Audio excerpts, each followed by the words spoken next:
And testing, one, two, three. Um, as usual, give me a one in the chat to let me know that my audio is coming through. Otherwise, thank you all very much for being here. I see Lloyd De Jongh was in the chat. He was first. Well done. I'm not sure how he does that, but yeah, talent. And then Dr. Obvious, welcome. Sergeant Grinch, Loloi Baloloi, funny title, Lutherfer. Yeah, well, you heard it here. Dr. Jonathan Gemmell, welcome. Owen Charton, Roseanne, Sandro, and Dean Millerman and Philip. Welcome, everyone. Good to see you. Yeah, so today we're discussing Martin Luther. We're going to be going through Martin Luther's medical issues.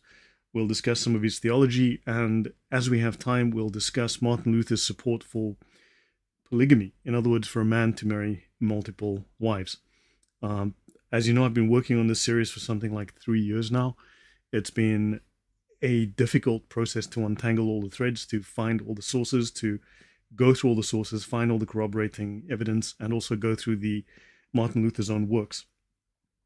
So, Mutago Awa says, hello, ek is Logan Silverwolf se vrou. Ek sou sê ek moet kom watch. Is baie welkom, goed om jou hier te hê. Baie dankie. Ja, jy is van Namibia af, ja? Ek was daar, ek was 'n maand lank in Namibia. It's baie, it's baie mooi plek, yeah. Yeah, so good to see you. Okay, Lil Omain, hey, great to have you. And Dr. Mutaman. Right, so let me switch over. So by the way, Yoel's Hangouts, I just want to let you guys know, he's just released another talk that I did with him a few days ago on his channel. Let me just drop this in the chat so you guys have it. And this is a discussion I have on the Islamic lobby, the Islamic financial lobby. Everyone talks about, oh, the Israeli lobby, look how much money they're spending. The Muslims spend something like easily 60 times more because they've easily got 60 times more money to spend because they are 50 plus countries floating on oil, many of them, and they have huge war chests and they use this for dawah. They've penetrated into governments in the US, UK, Europe. They're in from kindergarten through to universities. They are everywhere. So you can find a series on my channel called The Arab Lobby. Just look for the word lobby if you do a channel search. So just briefly.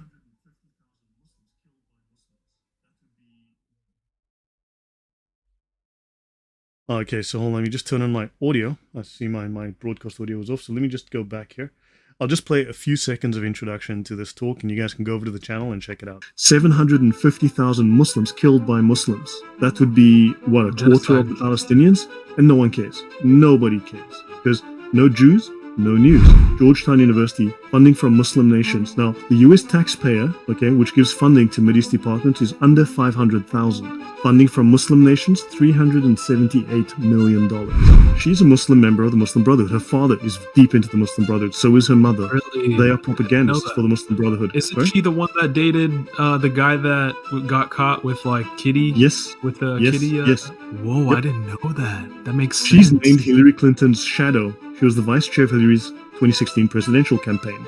She was personal assistant to Clinton's first presidential run in 2008. She would answer Hillary's cell phone. She had full access to Hillary's cell phone. Wow. So I'll leave it at that. You guys should find this very, very interesting. Dankie, ek is opgewonde oor die les vandag. Dus, ja, ek ook. Ek werk nou amper 4 jaar lank op hierdie informatie. So yeah, thanks. Okay, I'll shut that down. So today we need to discuss Martin Luther, and yeah, so we ended here the last time with, we had Martin Luther within his table talks, which were previously known as the Divine Discourses, which his students, many of them are famous theologians, credible, trained, experienced theologians, priests, scholars, who claim that they faithfully recorded Martin Luther's words and put them in this book, the copies of which were all destroyed, and then one was miraculously found, miraculously preserved. I don't know if that story sounds familiar. So these are the hadiths of Martin Luther, and of course in that hadith collection, Martin Luther claims that Jesus had sex with 3 women. Now there's a variety of excuses that are brought up to describe this, but the words Martin Luther bluntly states, Jesus had sex with multiple women. So, yeah, now that of course is not what we'd call a Christian belief, but there it is. We leave it at that. We can discuss or have people come on and argue with that later. Let's jump into this particular story. So yeah, forgive me, I'm still recovering. My throat is much better, but it still hurts to talk for too long. But here we are. Okay, let us talk about Martin Luther's eulogy. We'll start here. Kyle Hex, thank you very much. Persecuted CT, thank you. RNRD, thanks all. Adam Leuchter, thanks all for the support. Very, very grateful to have all of your support so I can purchase all of these tools and resources and pay for the software that I need to go through all of this. Right, let's talk about the violent doctor. The source here is the Stanford Encyclopedia of Philosophy. Welcome, Catherine M. Orate X. Good to see you, centuries since. Huma Abdin, yes. What a nightmare. She's now dating Alex Soros, George Soros' son. Okay, let me turn that off. All right, so 18 February 1546, in the town of Eisleben, where Martin Luther had been born.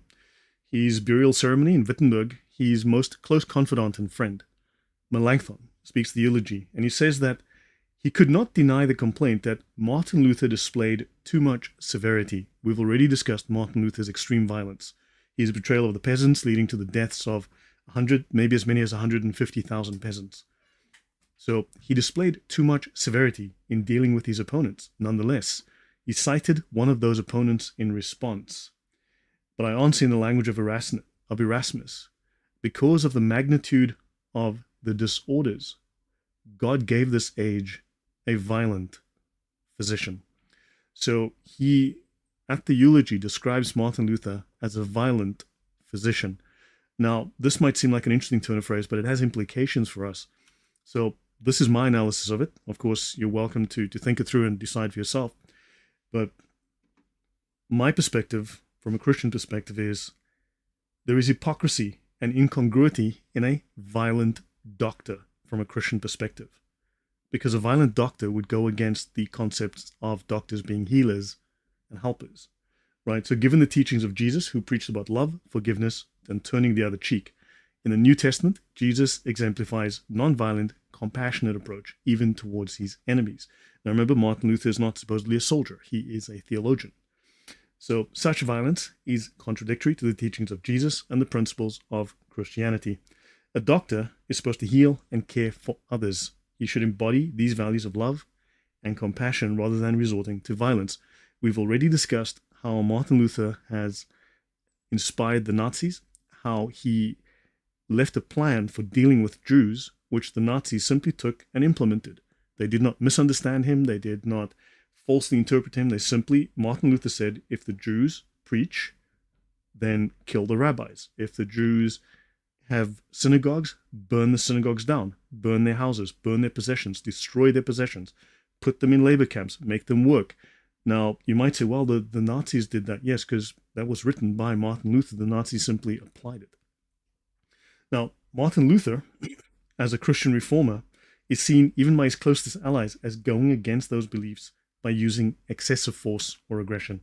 Christians, I think, need to look at him with skepticism and caution, as the inconsistencies and his moral failings, and we're going to be discussing those at length, could indicate that they are not speaking on behalf of God. Sola fide from the Cloaca. Now, I've already discussed this, and forgive me if I use blunt language occasionally, because the original German is very blunt. The original German is actually dirty language. The discussion I did recently on Martin Luther and his scatology, Martin Luther's use of poo imagery, well, to be blunt, Martin Luther's overt, constant use of shit in his language to describe his enemies, to describe anything and everything, it is watered down in the Martin Luther text. It's watered down in what we have today. The original is much dirtier. Now, the word ignominy, noun for public shame or disgrace. Cloaca, a cavity in the pelvic region, right, into which the alimentary canal, so the food comes in, and ask yourself what comes out and where does it come out. That's the cloaca, right? And the genital and urinary ducts open. So a sewer, right? Collins Dictionary, right? Cloaca, sewer, or as you'd know it, the anal canal. That's the Merriam-Webster Dictionary. From the online etymology dictionary, cloaca, a euphemism for underground sewer, from Latin cloaca, public sewer, right? So you get the idea. A cloaca is a sewer. Now, of course, there are defenders of Martin Luther who will say, well, actually it's like blah, blah, blah, blah, blah. Now, Martin Luther's concept of sola fide, being that he created these whole concepts of sola gratia, sola fide, sola scriptura, I'm going to say this bluntly, Martin Luther thought up the concept of sola fide while taking a shit. So sola fide is theology had he literally thought up while taking a dump in the toilet. Now, I'm not sure if in the New Testament we have examples of Paul sitting on the toilet and screaming to the other apostles, hey guys, I've just had a great idea while taking a, I'm not sure if anyone has read a passage in the New Testament that says that Peter or James or Jesus was taking and then suddenly had a great idea, and said, hey, that needs to go in the Bible. Understand, but Martin Luther had this idea. So let's continue. This is a book by Heiko Obermann, very highly respected scholar, and it's called Luther, Man Between God and the Devil. And he says here, this is him quoting Luther and then discussing this. The Spiritus Sanctus, the Holy Spirit, gave me this realization in the cloaca. So in other words, the Spiritus Sanctus gave me this realization in the toilet. Now, I discussed in the previous example, two episodes ago, I showed you the toilets kind of in the tower. They called it the tower experience because the toilets are in the towers in the castles. I've been to these castles here in Poland. There's lots of them. And the toilets are in the towers. So Martin Luther had his theological inspiration while taking a dump. If this is the site of the Reformation discovery, man's powerlessness is joined by ignominy. What he means by powerlessness is that Martin Luther believed in double predestination, just like Calvin does. He might phrase it differently, but he believed that God has decided before you were created that he's making you for hell, that you have no choice there's nothing you can do that can bring you salvation. God has decided, okay, you're going to suffer, you're going to hell, right? So you are powerless. You also are unable to do good. We'll discuss that a little bit later. Now, must the trail of the Reformation be followed this far? And he says there is a dignified way out. By cloaca, and as his people who defend him say, sola feces, exactly, Carl Brown, sola feces. So he says, by cloaca, Luther did not mean the toilet, but the study up in the tower above it. And he says that, however, would be to miss the point of Luther's provocative statement. The cloaca is not just a toilet. It is the most degrading place for man and the devil's favorite habitat.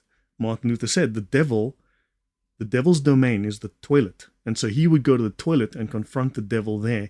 And he would have these great ideas from God. The Holy Spirit would speak to him in the toilet, in the devil's domain. So he would fart and he would and remember, Martin Luther said that when he took dumps and when he farted, that would drive Satan away. I covered that at length in my previous discussion on Martin Luther's scatological habits, right? So medieval monks already knew this, but the reformer knows even more now. It is right here that we have Christ, the mighty helper, on our side. No spot is unholy for the Holy Ghost. Personally, I thought he might have tried a church or something, but sure. So this is the very place to express contempt for the adversary through trust in Christ crucified. Except if the toilet is where the devil reigns supreme, maybe he went there to worship the devil. Who knows? So Christ in the privy, helping one to resist the devil, is certainly anything but genteel. Yes. It says here, in the Propriety, later centuries recount only how Luther hurled, and I think he goes on, I need to check the reference, I forgot to get around to it, I was busy, but I think Luther would supposedly throw poop at the devil. I hope he wore a glove when he did so, but apparently that was one of his ways of defeating Satan by throwing poop. Now, I know some people will pray, some people will, ask for blessings. Martin Luther used to fart, take a dump, or throw poo. Apparently that's just as effective in dealing with Satan. Now, the longed-for Reformation, okay? So he gluts on the pleasure of wallowing in it, and he does not deserve better according to God's righteous judgment. When the slanderer whispers, look how he has shit on himself, the best answer is you go eat it. I believe he's talking here to Satan, because Satan says, look how Martin Luther has shit in himself, and Martin Luther says, well, Satan, you go eat it. So it cannot be established whether Luther held his sermon. Now, Luther gave, as I mentioned, a very dirty sermon. I haven't gone through the sermon in depth, but he gave a very dirty sermon in church to a bunch of monks, and this discusses that, right? We don't know whether he held his sermon before or after the election, which put him in charge of 10 monasteries in Thuringia and Saxony. But even if he had expressed himself this way before being elected district vicar, it would hardly have jeopardized the outcome. After all, the monks knew all about the devil's affinity to cesspool and toilet. Though the sermon about the slanderer, whether monk or devil, is drastic, it is by no means a Freudian slip by an old man with childish complexes. And he's saying here, Martin Luther used to routinely tell people, eat shit, eat my shit. You know, so that was, we've discussed at length. This is Martin Luther's language. Now, we'll come back to that topic in the future. So radical or scriptural. So Luther is very hypocritical, right? He attacks the Catholic Church for supposed heresies and false teachings, while he himself promotes outrageous teachings. We've already discussed some of those. So how much, we have to ask, do these personal prejudices, his speculations, and his inner demons influence his theology rather than a faithfulness to the Bible? And we're going to bring his own sources to discuss that. Now, this is a text we'll go to, this Martin Luther's Body. You can probably find this, I think, in my archive. I've already covered this and I'll repeat it. This is by the historian, I believe it's by Lyndall Roper. In some of Martin Luther's very last letters to his wife, he described to her, to his wife, his inability to be sexually aroused by the sight of prostitutes, and he blamed the Jews for his illness. So basically, honey, I'm with these prostitutes, and it's just not working. Yeah, it's not happening. It's just, yeah, I think it's the Jews that did it. Now, we know also that Muhammad blamed the Jews for the very same thing. So there's a little bit of Islam there that, yeah. So now Martin Luther was someone who was very much into the materialism of his body and loved his food. He loved his wine. There's lots of discussions and denials that he didn't drink all the time, but Martin Luther drank like a fish. So when, for instance, he wrote to his friend Georg Spalatin during his stay at the Wartburg, by turns asking him for laxatives and entrusting him with his manuscripts, or when in some of his very last letters. So did he need laxatives like the way some people need communion so that he could go and pray to God in the toilet while taking a, Oscar off? Or when in some of his very last letters to his wife, he described his inability to be sexually aroused by the sight of prostitutes and blamed Jews for his illness. So there are certain sources we don't have access to, that I don't have direct access to, but these scholars go to these places, these universities and these seminaries, and they've got access to this and they write about this. So yeah, so this was a man whose body was fundamental to his personality, right? Very material man. So let's continue. Now, why does Martin Luther discuss faith alone? Why faith alone? Now, this is going to be a much longer discussion. I'm only going to touch on it briefly here, and then I'm going to go into some other topics. But I will have to come back to the point of faith alone at length in the future.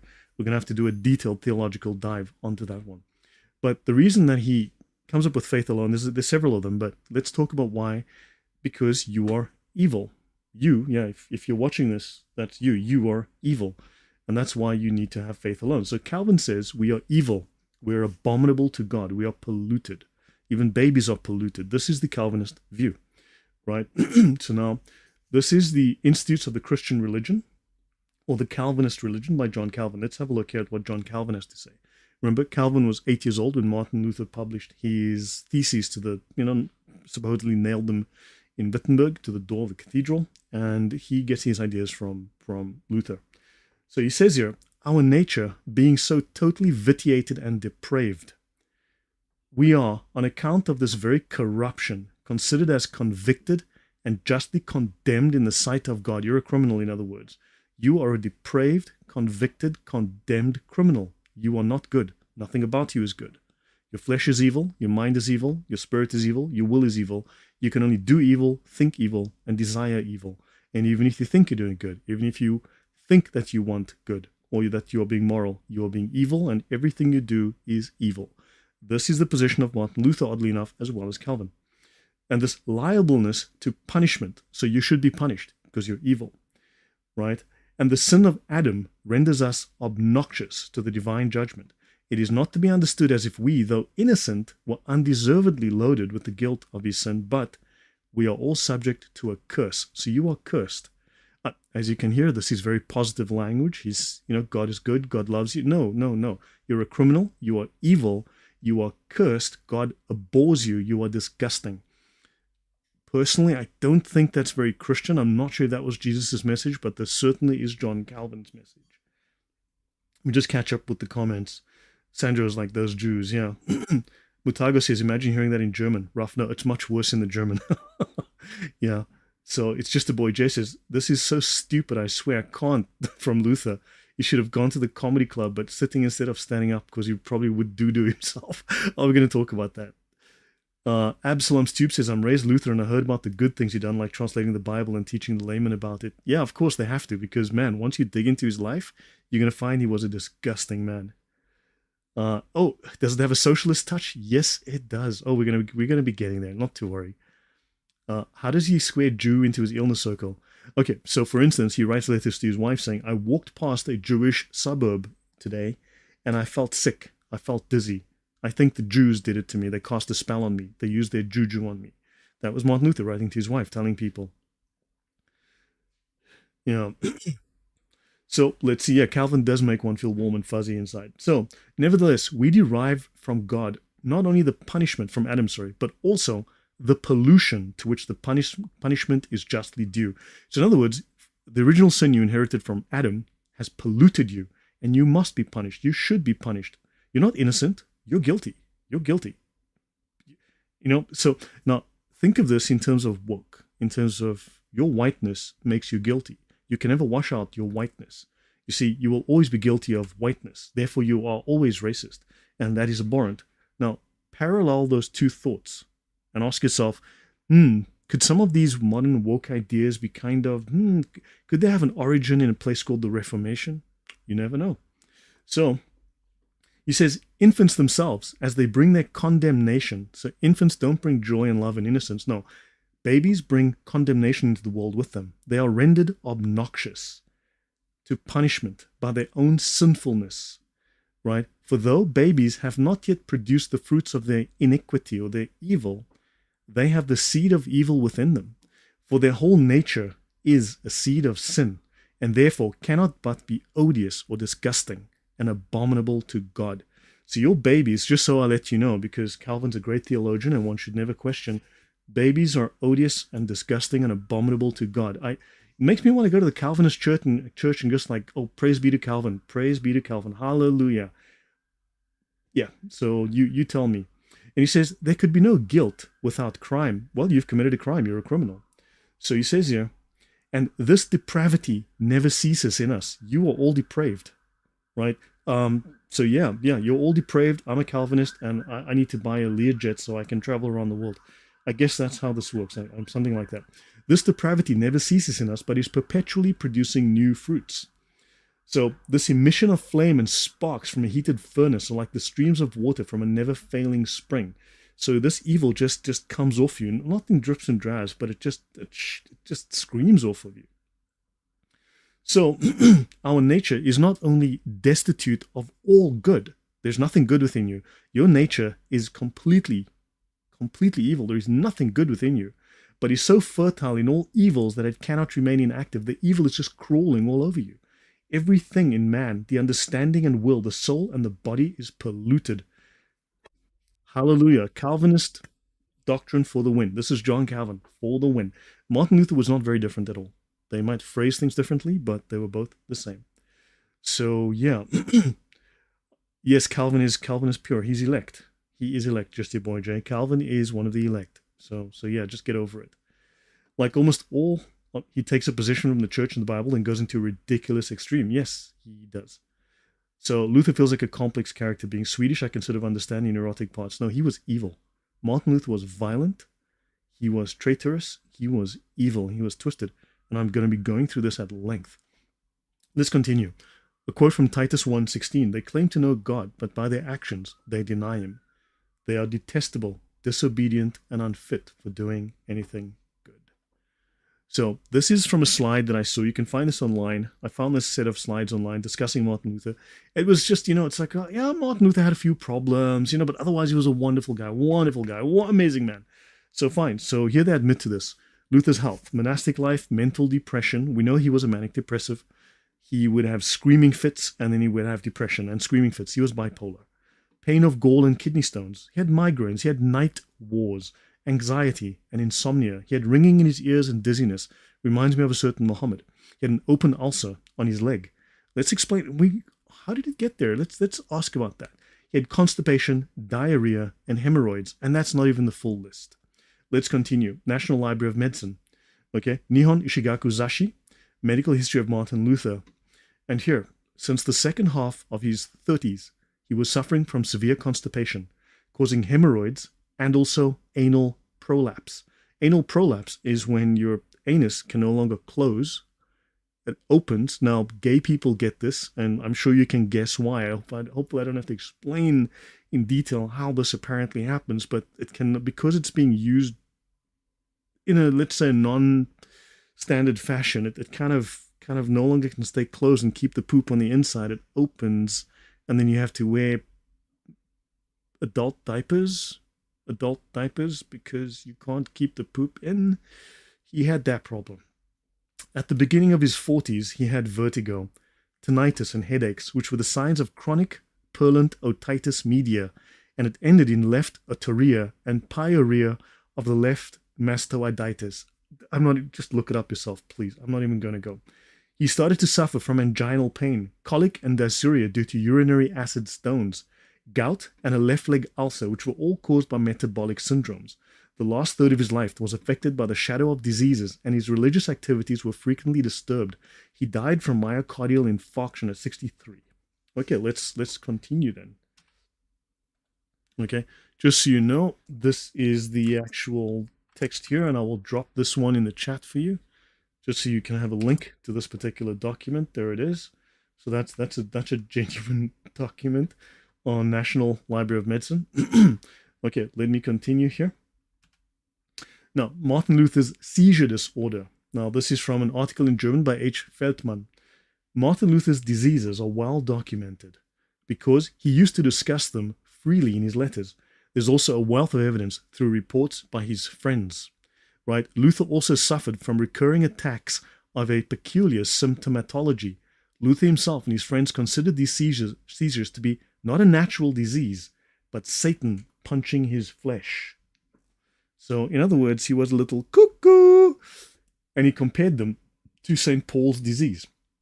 The first of these attacks occurred on July 6, 1527, when Luther was 43. It began with a roaring tinnitus in his left ear, which increased dramatically and seemed to occupy the left half of his head. Then a state of sickness and collapse followed. He fainted. Might you remember a guy called Muhammad that had something similar happen? Just think about it. Similar attacks with increase of the tinnitus and vertigo as the leading symptoms seized Luther at irregular intervals, right, and distressed him extremely.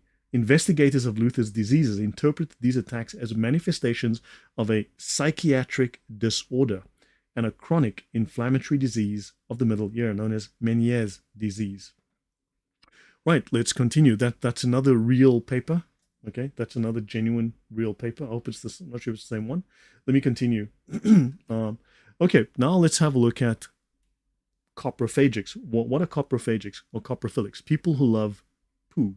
People who love coprophagics like eating poo, and coprophilics just like the smell and talking about and are obsessed with poo. And we've already discussed in 2 episodes how Martin Luther was highly obsessed with poo. Anything to do with poo. Let's talk about Martin Luther and pig poo. Let's see if there's any connection. Why positive if he did all the wrong things in the back rooms? It's like asking to give positive feedback for Satan. So could Martin Luther have been well used by a demon? It's just your boy Jay. Dude, you tell me. What do you as an audience think? Absalom, do you have anything positive to say about him? So Absalom's tube, look. A lot of positive things have been said about Martin Luther. Many of those things, absolute lies, propaganda, and falsehoods. But there's lots and lots. There are piles and tons and hours of positive things being said about Martin Luther. As I said, some of them by theologians, by priests, by scholars, which are just lies, blunt lies. I am discussing the things that your Sunday school teacher kind of forgot to tell you, the thing that your priest who studied at theology school kind of forgot to add in, and that maybe the professor at university just didn't touch on for whatever reasons. We're going to go through those things. So, uremia, a kind of kidney failure. Okay, so quiz: which famous theologian drank? Excuse my French here. Which famous German theologian, drank pig shit? Okay, please put your answers in the chat. Let me know if you can guess which famous German theologian used to drink pig shit for medical reasons. I wish I was kidding.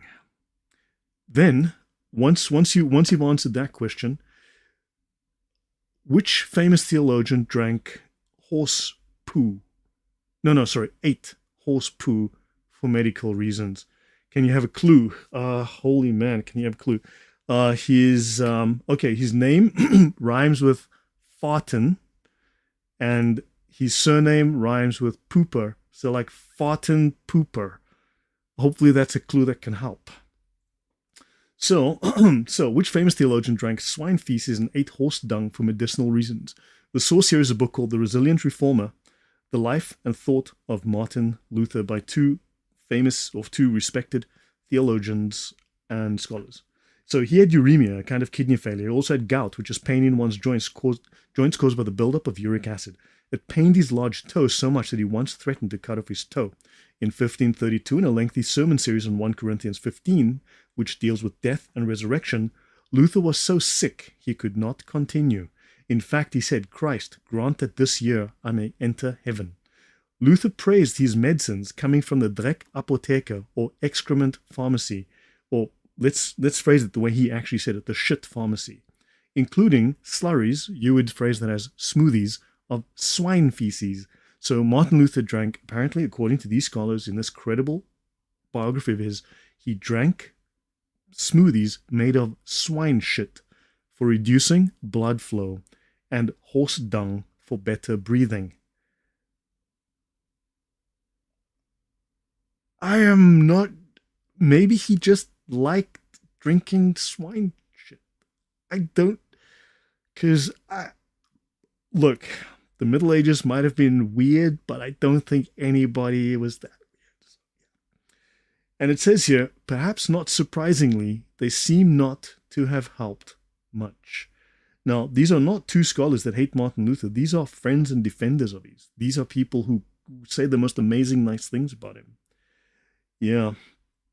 So, I withhold my judgments on this one. Absalom's Tube, I've done a lot of work on Martin Luther, and yeah, nothing about this man would surprise me. If he used to take a poop in babies' mouths and then eat them afterwards, it wouldn't surprise me at this point. This man is filthy and disgusting. Said this for a long time, but man, there's a limit. Luther was sick, okay? Luther was sick much of the time. Sorry, that typo. Luther was sick much of the time. Timothy Lull and Derek Nelson detail a painful life of ill health plaguing Martin Luther throughout his adulthood. He suffered for many years from tinnitus, ringing in the ears, and frequently had dizzy spells and fainting. Once he fainted in a pulpit and fell from it. Resilient Reformer, The Life and Thought of Martin Luther, page 323. I will quote this book often for the next few minutes. Luther also suffered from uremia, kidney failure, gout, joint pain, okay? Kidney stones. Luther praised these medicines coming from the Dreck-Apotheke, or excrement pharmacy, right? And he drank slurries of swine feces and ate horse dung. Perhaps not surprisingly, they seem not to have helped much. In 1537, his health fell even further from a large kidney stone and its attendant bleeding. When he couldn't urinate, the court doctor prescribed massive amounts of water. When this obviously only made matters worse, the doctor tried a mixture of garlic and raw manure. Hold on, the doctor tried a mixture of garlic and raw shit. Okay? Personally, I'm starting to think Martin Luther just liked eating. Maybe this is why he spent time in the toilet collecting some food.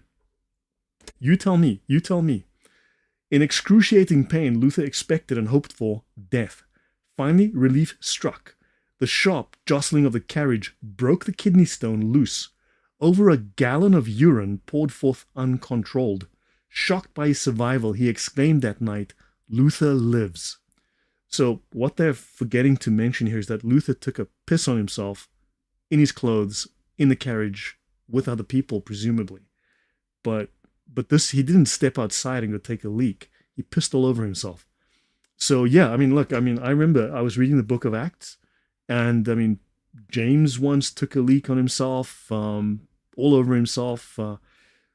Peter must have done it at least 3 times. I mean, I remember the cock crowed once, and then Peter was spooked and he peed on himself. I recall that in, I think it's page 5 of the book, the one with the whale in it. There's that biblical story at the whale, and then in that one, it's like, something like that.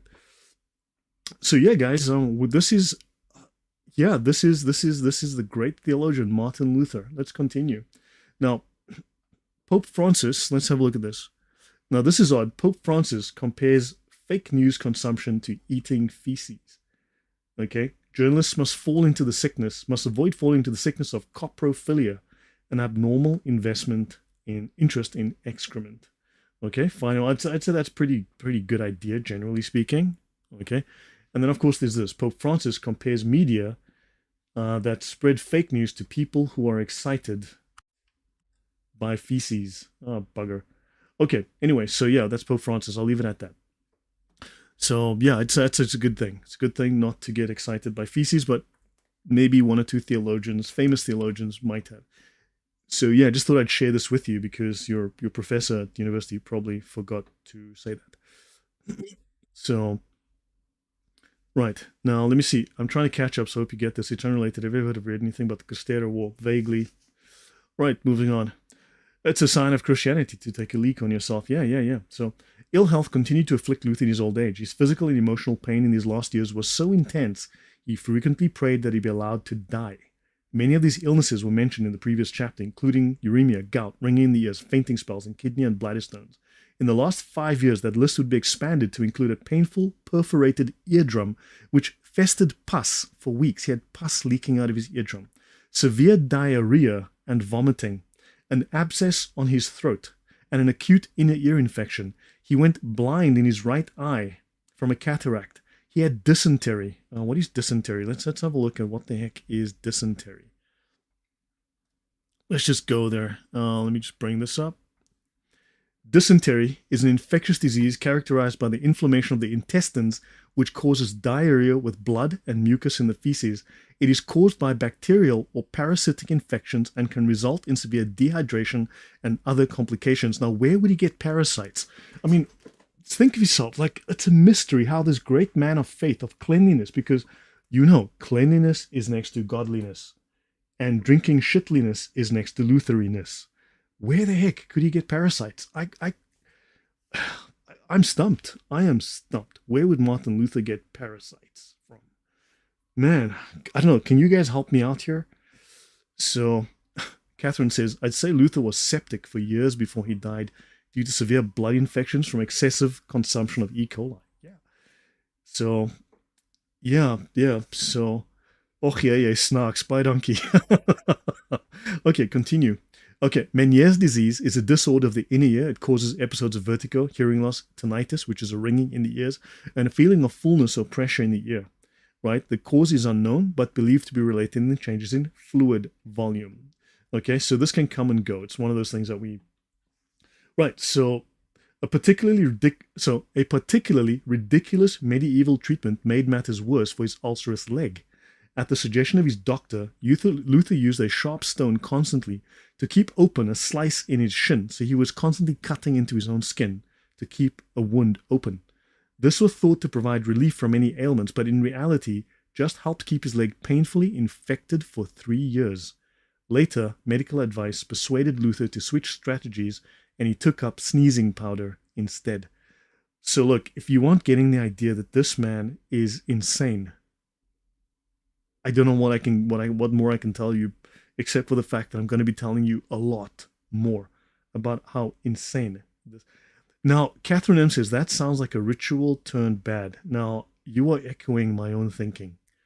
So he did produce some good written literature. Have you read the I have read, excuse me, Absalom's Tube. I have spent 4 years reading all the bullshit that Martin Luther wrote.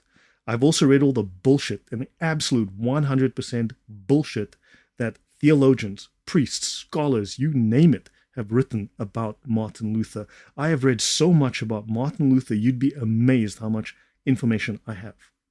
This talk is going to take months, okay? Because scholars, from priests to PhD academics to YouTubers, have just lied about Luther. Maybe they were lied to and they're just repeating those. But I have read more about Martin Luther than I ever wanted to in my life. I have bought and I own, because of my subscribers, we spent nearly $400 buying the entire Martin Luther's works in English. 58 volumes. I've also bought additional works on Martin Luther. I've got about 20-something of his biographies. I've been processing these with AI. So yes, I have done a lot of reading of Martin Luther's crap. And let me tell you, a lot of the stuff that people have written that Martin Luther said, he never said. They're just lying to you about it. They said Martin Luther said some nice thing. No, Martin Luther wrote a bunch of bullshit. And those people are lying to you about what he wrote. I'll leave it at that for now, because this upsets me. So, despite this pall of death that shrouds Luther's last years, there were also many wells of support and moments of delight and satisfaction. Music filled the house, especially after dinner, when Luther would frequently direct the chorus of eaters in singing 4 or 6-part harmony, as in the past. When Luther, with his deep afflictions or Anfechtungen, infections, Luther reminded himself, I am baptized, according to his own personal definition. Okay, and here's some sources of Luther's in German, okay. Weimar Ausgabe, that's the German, Martin Luther's German stuff, okay. So yeah, a helpful summary of Luther's physical sicknesses and corresponding productivity by year can be found in Gritsch, God's Court Jester. I don't have that book yet, but I will be getting through that as soon as I have a chance to find it. Now, Ferdinand Christian von Bauer. Now, he is a German theologian, Protestant theologian. He's a Hegelian dialectician, which means he was a Gnostic, which means he was insane. The distinguished leader of the Tübingen theological school, because the guy that influenced Karl Marx and inspired Karl Marx should not be running theological schools. So, in his book, Church History, he writes, everyone in whose veins German blood flows must recognize in Luther a German man in whom, as in no other, the German character was exhibited in its purest and noblest features. Here's your glass of pig shit. Have a drink. So there you go. So, one point, this is just interesting. If cleanliness is next to godliness, then Luther had not been attentive to domestic needs before marriage. Once he neglected to change the straw in his bed for so long that the straw rotted from sweat. I bet you this didn't just happen once. And excuse my language, but when I spent years reading through Luther's stuff, when I spent hours, countless hundreds of hours reading through Luther's stuff, spending hundreds of hours making hundreds of slides, cross-referencing, right, working through these notes, looking for facts and details diligently, carefully. Some guy comes along on the internet and goes, well, I have an opinion. I don't care. Everyone has an opinion, right? I have spent hours, and you've been listening to propaganda. So yeah, you tell me. Uncleanliness is next to Lutherness. Exactly. Yeah, so yes, yeah, so Martin Luther. Let me continue. So, let's continue. Okay, now Martin Luther writes here, I forgot to put in the title here. So now Martin Luther writes, and this is in Martin Luther's sermon for the first Sunday after Trinity on 1 John 4, 16 to 21 in Luther's works. All right, so this is in Luther's works from his own words. Martin Luther writes, if you want to know which dog has been struck, it is the dog that cries out. If you want to know which dog was struck, it is the dog that cries out. Therefore, you are accusing yourself if you grumble, and you are defaming yourself. As Cicero says, when vices are rebuked in general terms, so when someone criticizes something that is sinful in general terms, whoever becomes angry at it shows himself to be guilty. Whoever cannot bear it when unbelief is rebuked along with the fruits of unbelief, he is most certainly the dog who has been struck.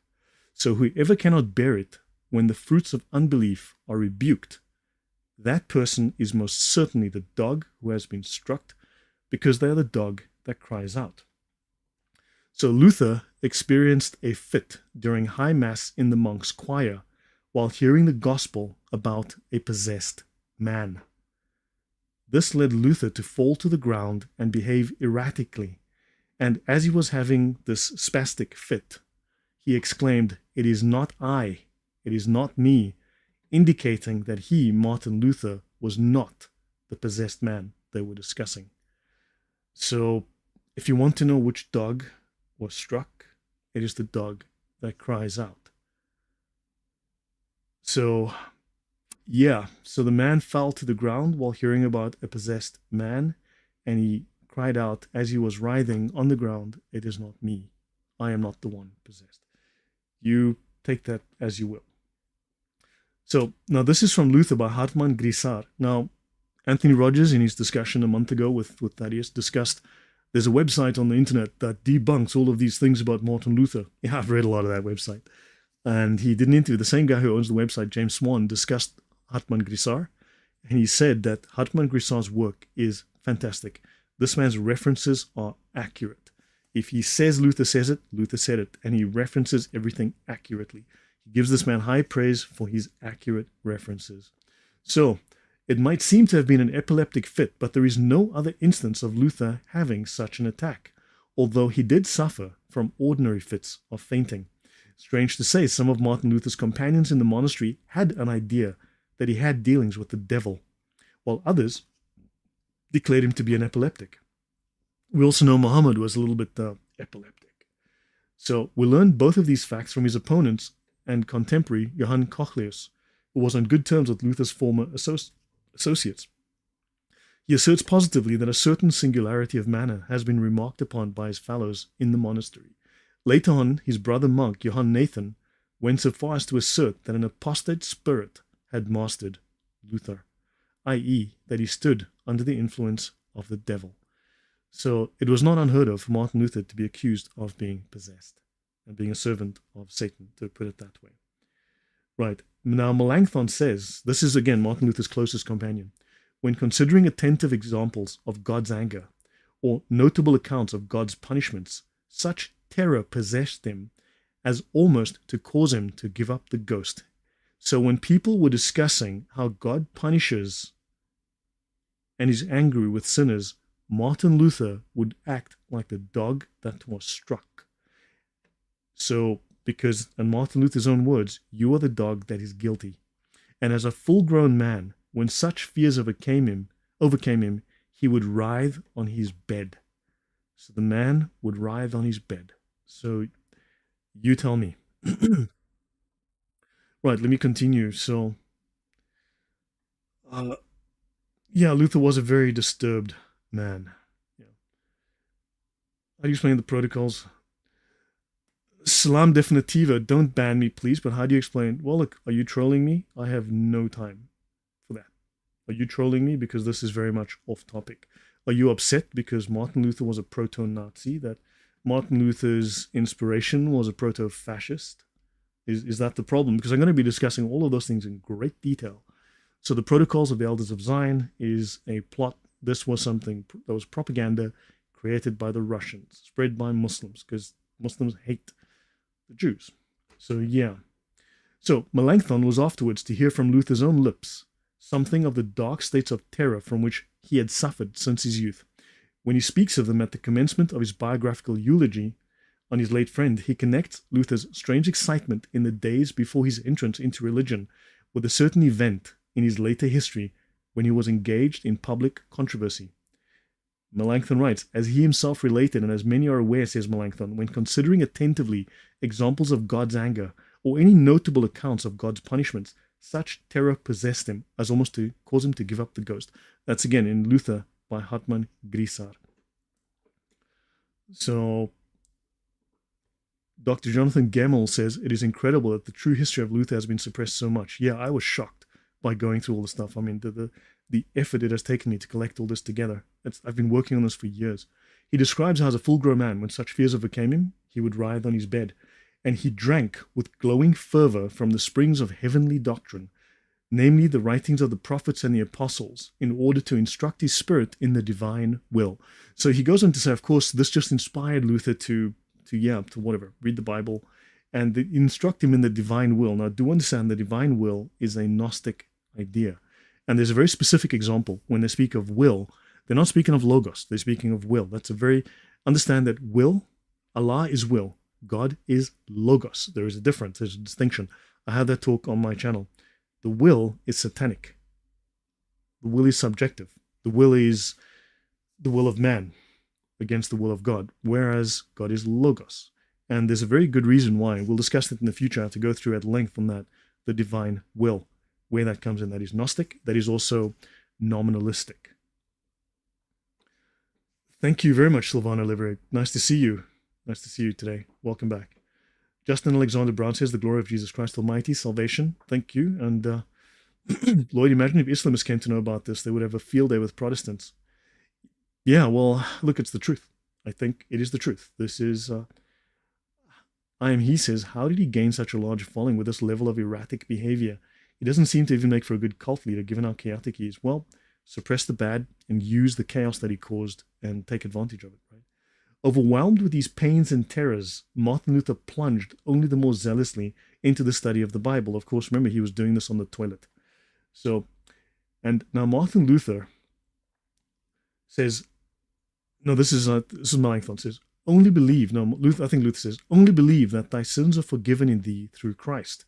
That is the testimony which the Holy Ghost gives in thy heart. Thy sins are forgiven. Such is the teaching of the apostle, that man is justified by faith. Now, Luther was familiar with Bernard of Clairvaux. So that's a quote from Bernard of Clairvaux, right? That's a Catholic mystic, well-respected, well-known Catholic mystic. And he adapted the meaning of this quote to console his own fears. Now, I'm not going to go into length on the theological discussion around this, because that would take a lot of time, and but I want to keep that into a separate discussion. Where Martin Luther came on the idea of sola fide, we need to discuss the philosophical background, the Gnostic pagan background behind sola fide, where he took that from, and what its implications are, how it actually undermines and destroys belief in God.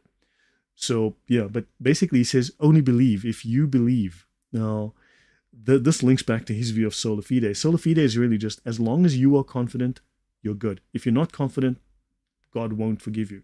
But if you're confident that you are good, if you approve yourself, then you're good. That's the short version of how sola fide works. We'll discuss.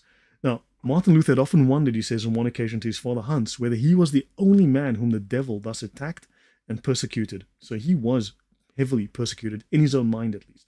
Or maybe he was attacked by the devil, or maybe he was a minion of Satan. Who knows? So, yeah, so Only Love says, I'm going to have to watch from the beginning, because finding out about Martin Luther as a Protestant must be the same feeling that Muslims feel when they find out how evil Muhammad is in the Hadiths. So, now, this is a book called Disability in the Christian Tradition, right? And Martin Luther spoke about killing the disabled. Now, Martin Luther's defenders will say, well, look, it was only one child. So here's my question. How many people do you have to murder before you become a murderer? It was only one. I just killed one person. You know, I just raped one baby. I'm not a rapist. Think about it. Is that a good excuse? Because I don't think so myself, but that's just me talking. So, but we want to look and see whether there's evidence for whether, when Martin Luther said that they should kill this disabled child, whether it was just a one-off or whether it was a general principle, a general idea. Yes, it is setting a precedent, but you'll notice that, you see, Martin Luther had this idea as a general baseline that these people can be killed. So the story that you will read on James Swan about, well, it was just one, it was just a once-off. No, actually, Martin Luther was batshit insane.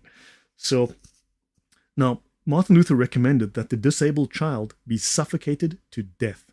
In another report, Luther had himself seen and touched the boy, and he advised the Prince of Anhalt to have the boy drowned. What had at first been the private expression of an opinion became a formal recommendation to a ruler. Martin Luther suggested that the boy be murdered. Why? Because he's disabled. Like, what else? Hello? That's what you do. The kid's disabled. Kill it. Throw it in the river. Drown him. Suffocate him with a pillow. Like, that's what you do, right? Because that's what great Christian theologians teach. What are you thinking? So Luther's comments on the issues of disability have resulted in two common but divergent images of the reformer. For some, Luther is... Now, it says here, now Martin Luther says, because I think he is simply a mass of flesh without a soul. So because the disabled have no souls, you can kill them because they're just minions of Satan. Couldn't the devil have done this, inasmuch as he gives such shape to the body and mind, even of those who have reason, that in their obsession they hear, see, and feel nothing? The devil is himself their soul. So because that person is not disabled, they're possessed by Satan.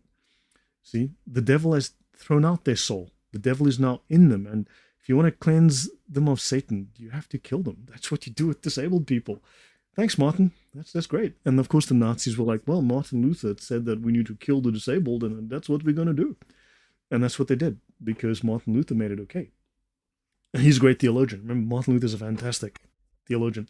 A later account of the exchange reports that Luther had himself seen and touched the boy, and that he advised the Prince of Anhalt to have the boy drowned.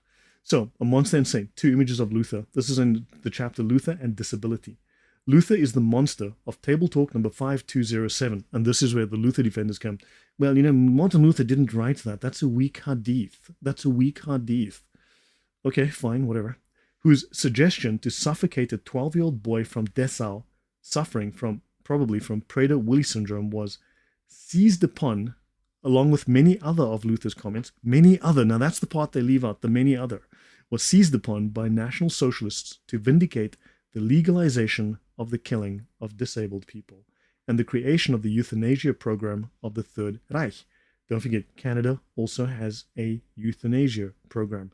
Wonder what kind of theology could have influenced it. Wonder what kind of Christian theologian could have put this idea into the Western consciousness. Man, I'm struggling here. I'm battling to think who it could have been. Couldn't have been Luther, I'm sure, because he was a good guy. So while the Nazi exegesis of Luther continues to draw the reformer, now they didn't wrongfully interpret. They applied what he said. Okay. So let me continue here. By the way, I'm just bringing this up. This is the Google book, Disability in the Christian Tradition, right? So you can get this on Google. I'll just bring this up and I'll drop this in the chat. So that is the book here, Disability in the Christian Tradition, Google book. I've just dropped that in the chat, the link. Okay, let me continue. Right, now Luther and the Disabled Child. Now this is the Latin. Now, for some reason, a great number of Luther's worst quotes are still in Latin, or in this weird German, right? Very old German, often in even, this is very modern script, but in this Gothic script that you cannot scan, which makes it extremely difficult to read, extremely difficult to find. And I think there's a reason why they have not translated these out of the Latin or out of the Gothic German. But you can see it, Lutherus suasit ut suffocaretur, right? So suffocate the boy. That's Martin Luther's, and that's in Luther's Werke in Auswahl, okay, selection of Luther's works, and Tischreden, the table talks, and this is from a 1950 edition of that.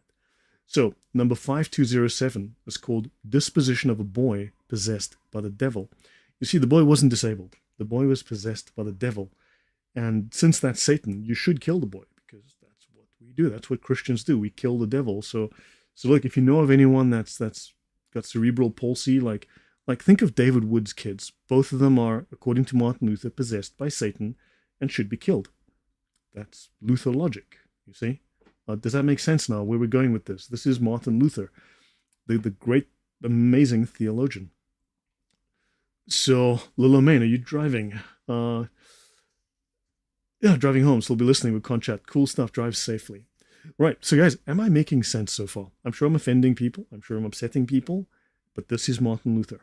Now, you may not like it, but these are the facts. You're welcome to do your own research and make a video, whatever the case might be. But does this make sense? Right? So now this is in Luther's works. I'm not making this up. This is in Luther's works. So in Dessau, there's a 12-year-old boy like this. He devoured as much as 4 farmers did and did nothing else than eat and excrete, which is very nice because the original German, apparently, and according to many, many scholars who've translated this, they'll say all he did was eat, shit, and piss. Okay? Many translations use those words like that. Right? So here we've got very polite translations. Luther suggested that the boy be suffocated, and somebody asked him, for what reason? So Luther replied, because I think he's just a mass of flesh without a soul. Couldn't the devil have done this? Okay, the devil is himself their soul. The power of the devil is great, and he holds the minds of all men captive. Well, so yeah, you can. Then somebody said, perhaps Origen did not rightly understand the malice of the devil, because he thought that devils would be liberated after the day of judgment.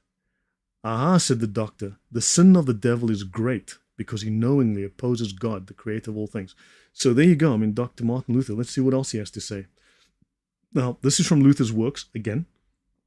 In this account, Luther is reported to have suggested to friends at his table that a boy whose condition was such that he lived like a vegetable should be killed. See, they said nicely, done away with. They mean murdered. John Aurifaber's later version, right, elaborated on the original by stating that Luther had himself seen and touched the boy, and he advised to have the boy drowned. So Luther was cited as an advocate of euthanasia in connection with a court case in Germany in 1964. See Erwin Mühlhaupt, Spiegel, Stern und Luther, Luther, Zeitschrift der Luther Gesellschaft. So this is Erwin Mühlhaupt, Spiegel, that's the Mirror newspaper, Stern und Luther, okay, Luther and the Stars or something, and Luther, the newspaper or the newsletter of the Luther Gesellschaft, Luther Community, Luther Organization, Luther Society, 1964, pages 81 to 88. And this is the reference in Luther's Works, volume 54. So that's in official Martin Luther's works. Now, of course, Martin Luther says we do not baptize rat and mice monsters. Rat mice, sorry. We do not baptize rat mice because those disabled people are rat mice. Would you baptize a rat mouse? Of course not. It's possessed by the devil. Like, good God. Kill it, right? These are monsters. Kill them, these rat mice, because that was... So there was a debate and exchange about the wonderful, strange, monstrous births that women sometimes get. And Dr. Martinus Luther said about a woman who gave birth to a child who looked like a rat mouse, who had been running around and wanted to go under the bench into a mouse hole.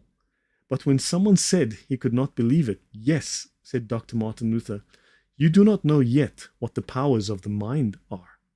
And when someone asked, would you also baptize such monsters and beasts? Luther said, no, I don't consider them I consider them only unreasonable animals that have nothing but life and can stir and move like other beasts. So disabled people, according to Luther, are just animals that can move and stir. They can move. That they're just animals. They're just beasts. No souls. What do you do with animals that are useless? So do you understand? It wasn't just about Luther killing one boy. Martin Luther was a superstitious idiot that was happy to declare these people unfit for life. These are rat mice. These are monsters. Yeah. So guys, yeah. So when another asked further, do they also have a soul? He said, no, I do not know. I didn't ask God about it. Well, look, here's my question. What would Jesus say? Are these people born in the image of God? Their souls in the image of God? Maybe there was some medical malformation. Something went wrong medically. Do they deserve to be killed? Do we do that? Is this what a Christian society does? Is this what a healthy society does? Martin Luther was like, I don't care.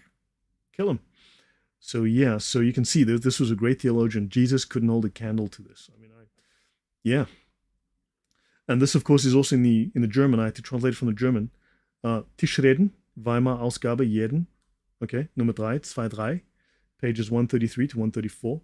Da von wunderbärlichen, seltsamen, ungeheuren Geburten, so von Weibern bisweilen kommend, disputiert und geredet ward, sagte Dr. Martin Luther von einem Weibe, das ein Kind wie eine Rattenmaus zur Welt gebracht.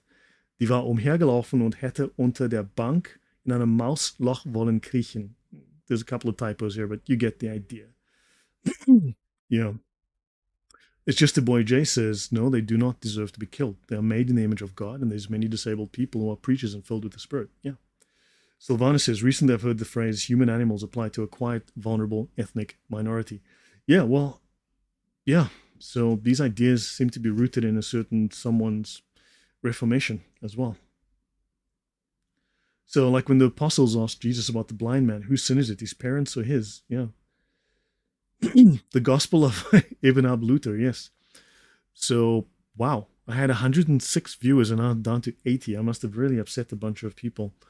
So yeah, I seem to have really annoyed a lot of people that I don't know if they were So, yeah, sad but true. Okay, so it's them witches and demons. So finally, Luther turns to the sin of sorcery or Zauberei. Luther affirms the power of the devil to work through sorcerers and through witches.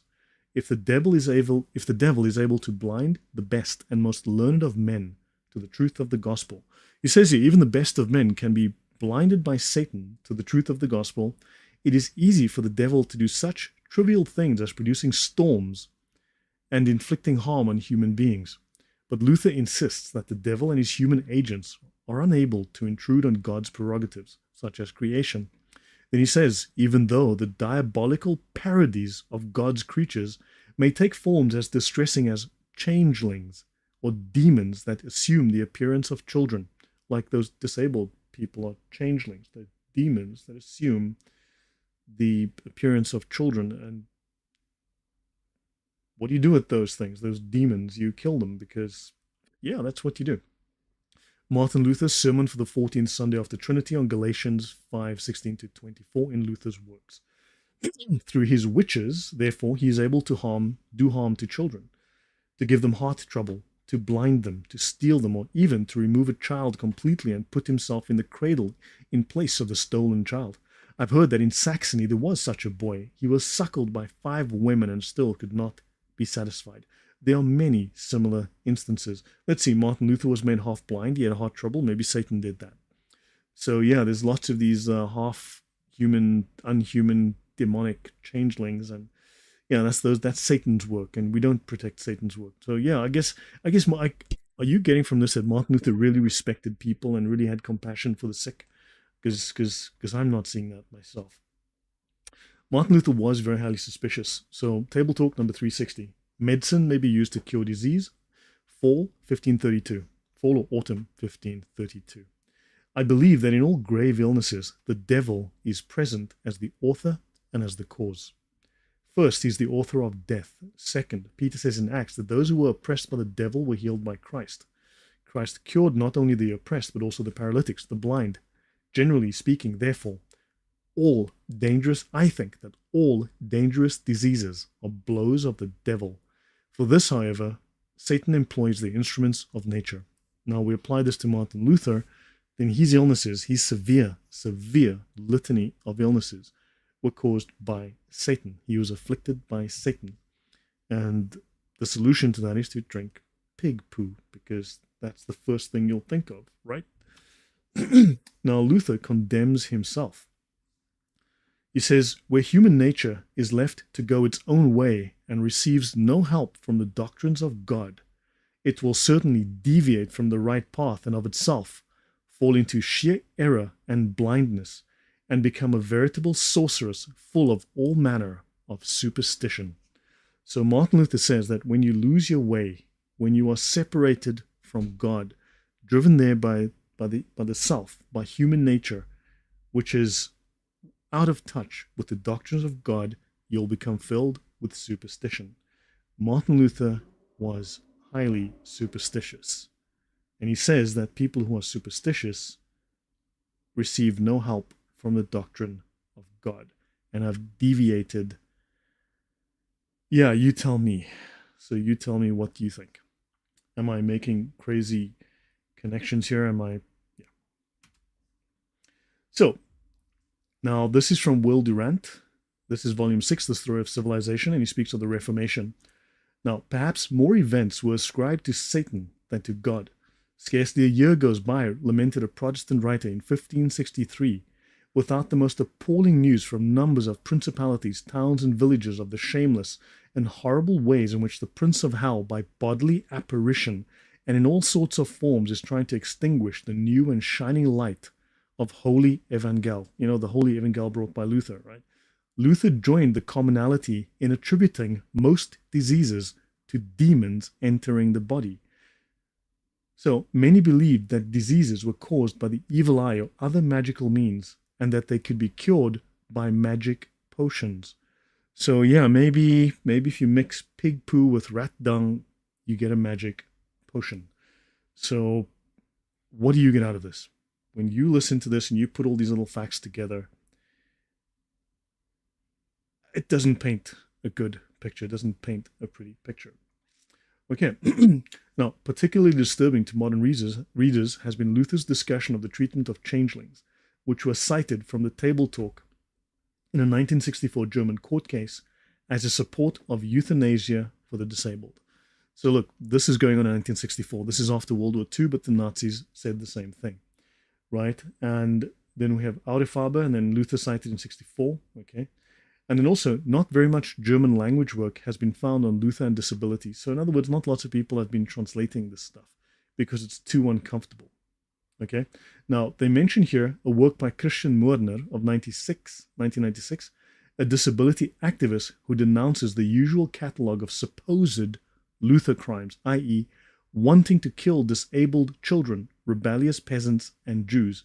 Now, this is within Luther's works. This is one of the footnotes. And they claim that this guy is claiming, like, oh my God, people are saying Luther wanted to kill disabled kids, wanted to kill peasants and Jews. Luther did. Luther had 150,000, possibly, peasants murdered. Luther called for the death and murder of Jews. Luther called for the burning and destruction of their possessions. Luther called for them to be placed in labor camps. Luther did say that at least one child should be murdered, and I've just given you the rest of his thinking process, which is general, not specific. So, yeah. You tell me if I'm just making things up. So, is this all a plot to discredit Luther? Am I hatching a plot to discredit Luther by making up hate facts from Luther's own mouth? Maybe. I mean, you tell me. What are people saying? So, selections from the Table Talk of Martin Luther, translated by Henry Bell. So, Johann Goldschmidt, the Aurifaber, and thereby the true worker in gold, who first gave Luther's Table Talk to the world, was born in 1519. He was a disciple of Luther, 36 years younger than his master. Luther was born at Eisleben, and his father, a poor miner. That is not even remotely true, but whatever. So, in 1544, Goldschmidt was army chaplain with troops from Mansfeld in the French War. In 1545, he was sent to Wittenberg for a special study of theology.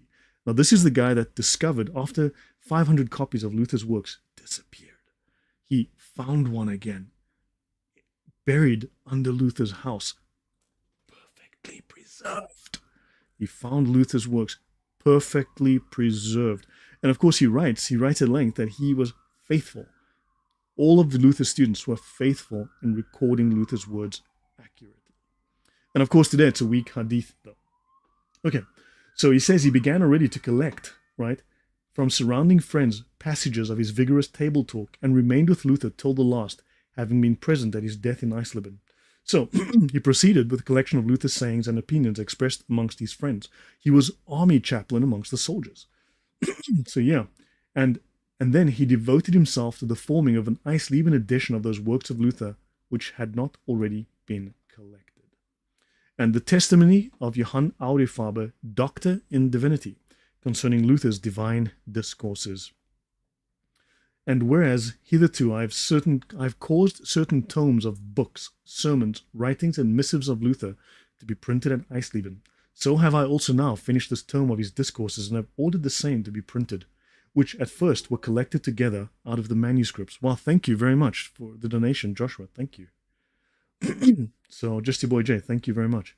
And these were collected out of the manuscripts of these divine discourses, which Reverend Father Anthony Lauterbach himself noted and wrote out of the holy mouth of Luther. The holy mouth of Luther. And afterwards, the same by me were collected into sure and certain loci communes or common places and distributed. I, Johannes Aurifaber, in 1545 and 46, before the death of that most famous divine Luther, was much with and about him, and with all diligence, I wrote and noted down many most excellent histories and acts, and other most necessary and useful things which he related. I have therefore set in order and brought the same into this book. So this guy is a respected theologian, a doctor of theology, a priest in his own right, highly respected, and he's worked with other of Luther's students, all of them fathers and priests and theologians, respected people who spent, some of them, decades with Luther, and they're saying what we've written here is accurate. And today I've got to hear from people on the internet, no, it was a weak hadith. Fine, whatever. So, Martin Luther's freedom of a Christian revisited. So, someone mentioned earlier, there was the question earlier, about, well, why am I only finding bad things about Luther? Because I've read all the good things. I've read all the good things, and I didn't believe it, and all the good things kind of forgot to add the bad things. Albo X, I saw your message. Yeah, it's uncomfortable, but um, yeah, these are the facts that I've collected. So now we're going to talk about Martin Luther's The Freedom of a Christian. We'll come back to this on more than one occasion to discuss this. We need to discuss his theology. So while in celebrating conscience and courage, Luther may have contributed to the rise of the definition of freedom as affirmed in the Age of Enlightenment. Now, I have discussed in my atheism series that the Age of the Enlightenment was, one, the rise of atheism and a militant, anti-Christian, hateful, violent atheism. It was also the rise of the occult and also the rise of Freemasonry. In fact, it was Freemason occultism. So yeah, I've covered that already at length. These Freemasons were all occultists, and these were atheists who were socialists, and they murdered a lot of people. So yeah, so Martin Luther helped with that. Praise be to Martin Luther. So his definition of liberty was distinctively religious, the effect of sola gratia. This was not, as Gerhard Ebeling reminds us, a secular concern with freedom as a declaration of the independence of man who does what he pleases. No. Indeed, notes Erwin Mühlhaupt, what Luther meant by freedom. That's that name Mühlhaupt again. This is the guy that was in the court case, wrote about the court case when Luther was cited as an authority for euthanasia. Indeed, what Luther meant by freedom and what he understood freedom to be is of little interest for most of our contemporaries. Otto Hermann Pesch evaluates the situation as follows. Of course, contemporary Christians believe they know Luther as a hero of freedom. Didn't he successfully fight to set the Christians free from the tyranny of ecclesiastical hierarchy of the Catholic Church, of course? Didn't he struggle for the freedom of conscience from the tutelage by those evil Catholic priests? Hasn't he dissolved the illegitimate marriage of church and state? And we'll talk about illegitimate marriages and Luther. We'll get into that in a moment. The illegitimate marriage of church and state, church and worldly power, church and society. Hasn't Luther liberated the Christian theology from philosophical alienation? No, he corrupted it with nominalism, but yeah. And precisely thereby freed philosophical reason from the illicit control of theological guidance by those evil Catholics, particularly in the area of social and political life. The field of professions, economy, and law. Isn't Luther, in the final analysis, the father of the Enlightenment, of the secular state, of human rights? Isn't he, after all, the spiritual and theological grandfather of the United States, with their guarantee of religious toleration by both the government and even by church leaders? Didn't Luther invent the toothbrush, the internal combustion engine, the Tesla car, the wheel? Didn't Luther invent the plow? Didn't Luther invent space flight? And Otto Hermann Pesch came to criticize such marginal views of Luther as they present an almost entirely false image. So yeah, I don't have the rest of that quote. I didn't get into the rest of the book. I just wanted to present that Otto Pesch says, yeah, Luther's a hero, and he says, no, this is almost entirely a completely false image of Luther. So let's talk about Luther and war. I was hoping to move faster than I am, but okay, this is where the soldiers too can be saved, 1526, by a guy called Martin Luther. And let me see, so you can look this up online. Luther says, I might boast here that since the time of the apostles, the sword and government have never been so clearly described or so highly praised as by me, Martin Luther, the world's greatest theologian. No one has ever praised the sword to kill people with, and government, full, unflinching obedience to the state, submission to the state. No one has ever praised this as much as I, Martin Luther, the theologian, because I don't like this integration of church and state. We must separate church and state. That's why I am praising the sword and I am praising the state, because I'm a hypocrite and everyone lies about me. So what else is war than the punishment of wrong and evil? Okay, fine. Why does anyone go to war except because he desires peace and obedience? It appears how precious and godly war is. The sword is godly and precious. This work, we must do this. We have to kill all those Catholics and chase them out because this is godly work. And we do it for peace and obedience. And I observed that it cuts off a leg or a hand. Like those peasants, we just cut off a leg or a hand so that the whole body wouldn't perish. That's why we had to kill 100,000 peasants, so so that we could cut off a leg, so that the hand, and the hand, so that the whole body would not perish. And in thinking of the soldier's office or duty, we must not have regard to the slaying. Don't think about the slaying. Don't think about the burning, the smiting, the seizing. No, because that's a child's view. This is what the narrow, simple eyes of children do. Why are you thinking about all this murder and killing and burning and chopping off of legs and hands and heads? You child, this killing is for the good. My name is Martin Luther, and I approve this message because I'm a violent, fanatical freak. So, when they see in the physician only a man who cuts off hands or saws off legs. Yeah. So look, murder, killing, swords. We've already discussed Martin Luther's violence, how he said that if you kill the peasants, if you kill the farmers, if you kill them, God will give you reward. Just like in jihad. So weird. So I wonder where you got that idea. You have to wonder. So let's have a look at Luther and Romans 12:10. Now, I was hoping to be much further ahead at this point because we're going an hour and 20 minutes. But now I want to dig a little bit into his theology. Now, everyone says, I saw one priest almost crying on YouTube talking about Martin Luther's theology. It's so amazing. Oh my God, it's so incredible. I just wish I could be like Luther and have 10% of his brain. Whatever, man. It was hysterically funny. And I was like, yeah, you need help. So anyway, I've started reading through Martin Luther's theology. And let's just say what people say that he said and what he actually said don't quite seem to align. They seem to be two different things, right? So Martin Luther writes, the temporal sword in the government should therefore still put adulterers to death. So guys, if you're a Lutheran, if you're a believer in Luther, if you believe in sola scriptura, if you believe in the Reformation, and if you're a Protestant, my suggestion is you get the temporal sword, the sword of the world, the worldly sword, not the spiritual sword, the worldly sword, and go and kill some adulterers with the sword, because that's what Martin Luther said. And for whoever commits adultery has in fact himself already departed. He's impure, you see, he's dirty, he's in sin, he's departed from God, and is considered as one dead. Therefore, the other, the innocent party, may remarry just as though his spouse had died, if it is intention to insist on his rights and not show mercy to the guilty party. Where the government is negligent and lax, however, and fails to inflict the death penalty, the adulterer may betake himself to a far country and there remarry if he is unable to remain continent. But it would be better to put him to death, lest a bad example be set. So yeah, did I read that right? Martin Luther is telling us here that, yeah, murder the adulterers because you don't want bad examples. So kill them. The government needs to step in here. Did you shag someone else's wife or whatever? Yeah, you need to die. We have to kill you for that. We definitely have to kill you for that. That's Luther because Luther read the Bible.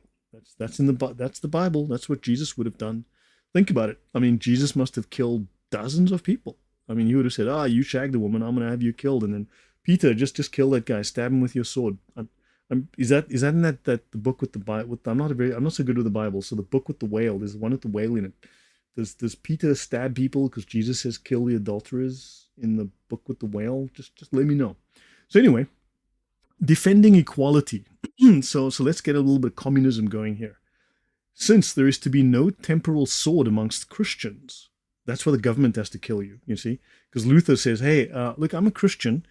I don't want to kill anybody, but Mr. Government, can you make sure those people die because I'm Luther and I'm telling you to kill those people? Can you do that for me?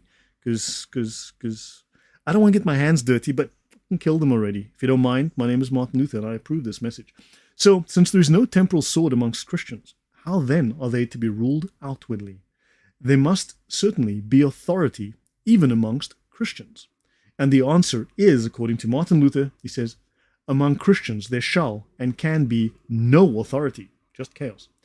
Rather, all are alike subject to one another. So there is no authority. All are alike, subject to one another. You might have heard a guy called Karl Marx say something similar, have similar sentiments, or so yeah. That's anyway. But Karl Marx is a well-known Catholic, as everyone knows, very very devout Christian. He wrote a book called, I'm not sure what he wrote, but he must have been. So, and then Martin Luther says, and this message is, of course, as Paul says in Romans 12. So Paul apparently says this in Romans 12. And I believe Martin Luther here is using the ZNV. I know we've got the KJV, which is the first Bible. Then there's the NIV, which is the New International Version. And then there's the ZNV that Martin Luther uses, which is the Zakernijk version. So Martin Luther is clearly using the Zakernijk version of the Bible. And each shall consider the other his superior. So apparently Paul says each Christian will consider the other Christian his superior. That's Martin Luther, Luther's Works, volume 45. Okay, the Christian Society. Now, Romans 12:10 in the KJV says, "Be kindly affectioned one to another with brotherly love, in honor preferring one another." Now, Strong's G 4285, okay, G for Greek, means to go before and to show the way, to go before and to lead, to go before as leader, to lead by example. That's odd. I thought Martin Luther says everyone must consider the other guy his superior, and here the Greek is actually saying go before as leader, lead by example. Treat everyone else with respect, but lead by example. Okay, fine, Luther. Now it says here, okay, proegome from Strong's G 4253 and G 2233, to lead the way for others, to show deference, to prefer, to consider others, but to lead the way by example, to lead, to take charge. So yeah, I'm not sure if Luther's reading the same Bible as I'm reading. Romans 12:10 is typically understood as a call to love and honor one another within the Christian community. The verse states in the NIV version, "Be devoted to one another in love, honor one another above yourselves." It does not say each shall consider the other his superior. It does not say that. Martin Luther is putting words into the Bible here. This verse is often interpreted as encouraging believers to show genuine love, respect, and appreciation for one another, prioritizing the well-being and dignity of others above their own self-interests. Not communism. It says, look, have respect for others. Don't think about just your own self-interests. But it's not promoting communism, as Martin Luther seems to imply. It emphasizes the importance of fostering harmonious relationships, unity, and mutual care within the body of believers. These advocates of the peasants do not consider this kind of mercy which rules and acts through the temporal sword. Okay, so now let's have a look at a couple of things that Martin Luther says again. So these advocates of the peasants do not consider this kind of mercy which rules and acts with the temporal sword. So hold on, Martin Luther now says the people defending the peasants, because I said that everyone should go out and slaughter the peasants, and 100 to 150,000 peasants were killed because of what Martin Luther said. You know, the people who are defending the peasants don't consider the kind of mercy that Martin Luther is giving those peasants. He's killing them out of mercy. It's a mercy to murder these peasants, these oppressed peasants. You see, that's what Martin Luther did for them. It's mercy. It's a great mercy. Praise be to Allah. The scriptures, therefore, have good, clear eyes and see the temporal sword aright.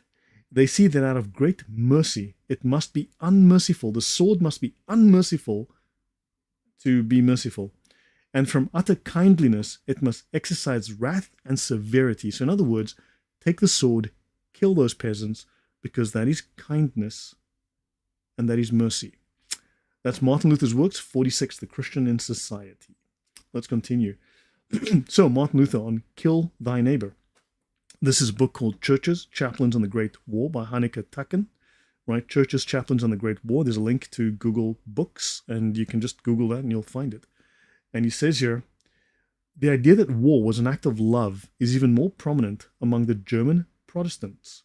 It was Martin Luther who served as an essential inspiration to understand war as such, to understand war as an act of love. So Luther explained, okay, because Luther wrote this book, where the men of war can be in a blessed state. Now, you've got to be careful with the translations. Some of the German translations are, let's just say, are beneficial towards Luther. They paint a prettier picture than it actually is. It says here, ob Kriegsleute auch in seligen Standen sein können. Okay? where the men of war can be in a blessed state or in a state of grace. Okay? Where their souls can be in a state of grace. So Luther explained the loving aspect of war, right? One should realize that by taking, the physician saves more. So by taking, the physician saves much more.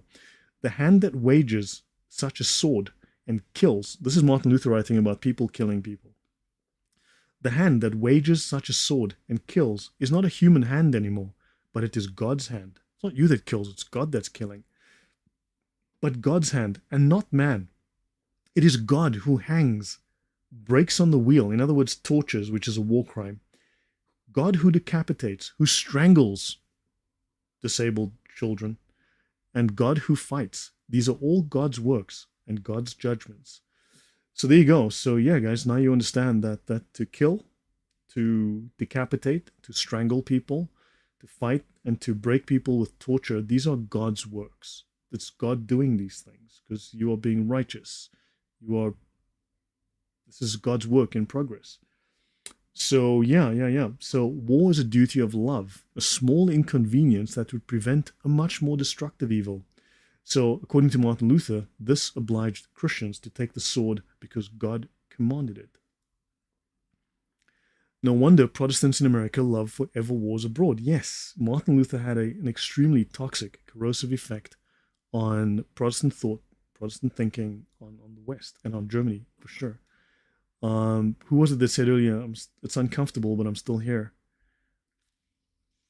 Yeah, Martin. Jesus drew a line in the sand and said, whoever is sinless, he throws the first stone. Martin Luther must have had the Chinese Bible. Yeah, the Chinese have been editing the Bible, haven't they?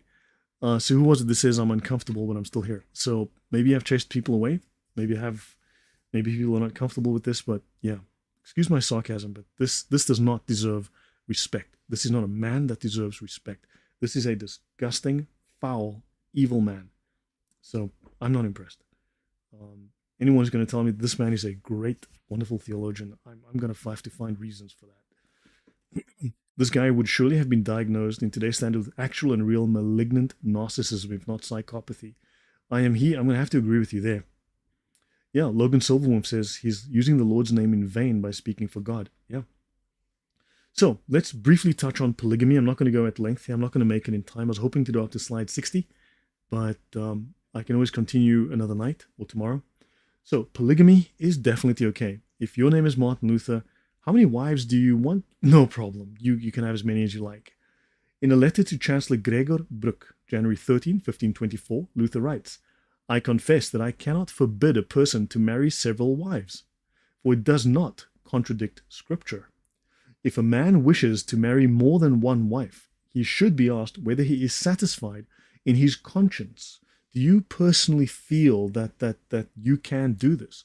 Now, if you personally feel that way, then, it doesn't matter it's your personal feelings that matter here, not God, not the Bible, none of that stuff. It's your personal feelings. So if you are satisfied in your conscience that you may do so in accordance with the word of God. So if you decide you want 2 wives or 3, then you do so in accordance with the word of God, because your conscience is the word of God.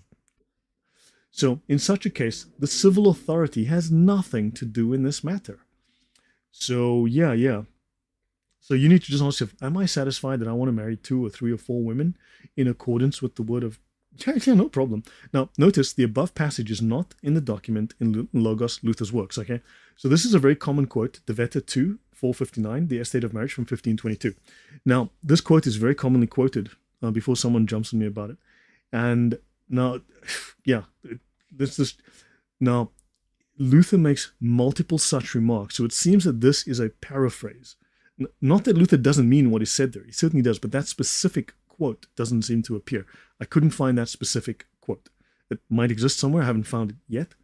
But the closest remark appears in still only a partially translated letter. You can see it in the Latin. Luther wrote to Chancellor Bruck about the case of Philip of Hesse, who took a second wife. Luther discussed the possibility of allowing polygamy, drawing a comparison with figures from the Old Testament who had multiple wives. The principle was that if the action was not expressly forbidden by Scripture, it could be considered permissible. Do you like to steal iPhones? Well, the Bible doesn't expressly... do you like cocaine? Do you want to take cocaine? Want to you want to get high on cocaine, the Bible doesn't seem to expressly say don't use cocaine, so it could be considered permissible. Toiletosophy, yeah, toiletosophy, yeah, the study of Luther. So, yeah, so Dr. Jonathan Gemmell says, I'm also a Protestant convert. I thought Luther was a hero too. So, and Luther does say this, I for my part admit, I can raise no objection if a man wishes to take several wives, since Holy Scripture does not forbid this. He does say, though, but I should not like to see this example introduced amongst Christians. But then he does exactly that. In 1521, Luther granted the approval for a man to take a second wife, and again in 1539 for Philip I. That's apparently, now you got to go to Wikipedia to see the Lutheran view on polygamy and bigamy. It's crazy reading. It's insane reading. Let me just actually go to the page just so you guys can see it. This is the Lutheran Church. You just got to read the stuff about polygamy. It's insane reading when you go through like some of Luther's ideas here. When you go to the Lutheran Church on polygamy, it's hysterically funny. Okay, now moving on. Now, okay, this is Luther's preference for bigamy to divorce appeared again in the case of Philip of Hesse.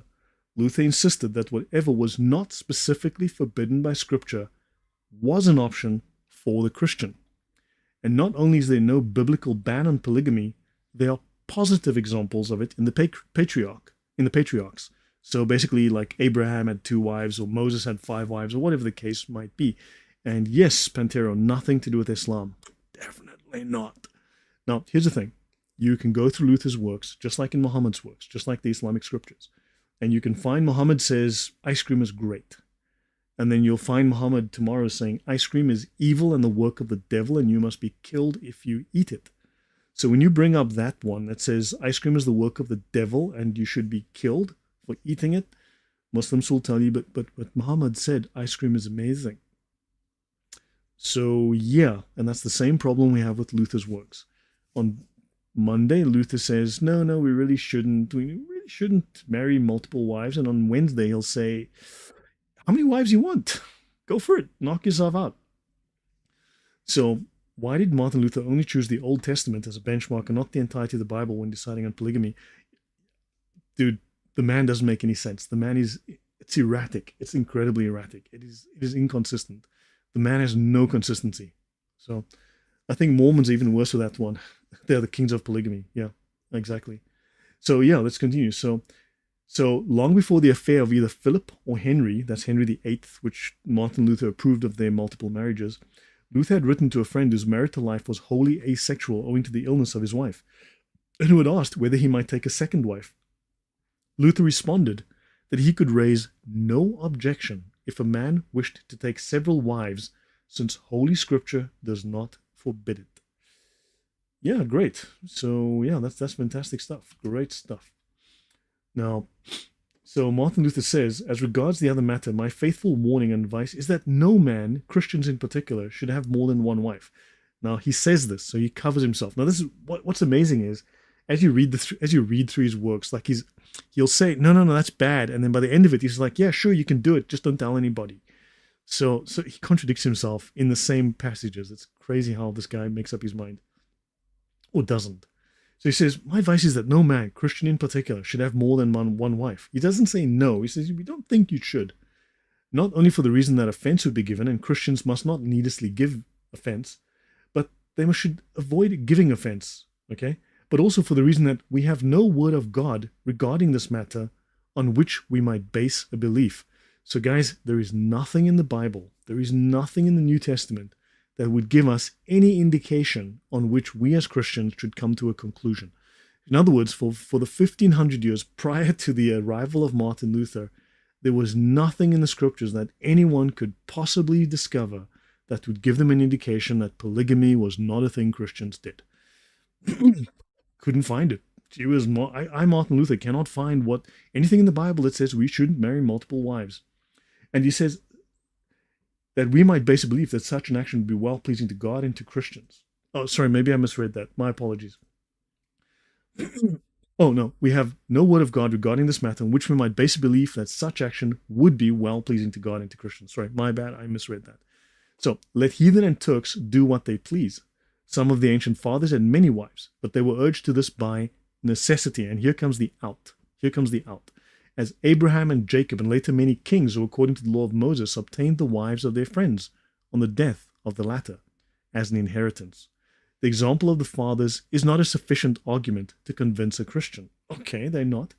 He must have, in addition, a divine word that makes him sure, just as they had a word of that kind from God. For where there was no need or cause, the ancient fathers did not have more than one wife. As Isaac, Joseph, Moses, and many others. For this reason, I cannot advise for, but I must advise against your intention, particularly since you are a Christian.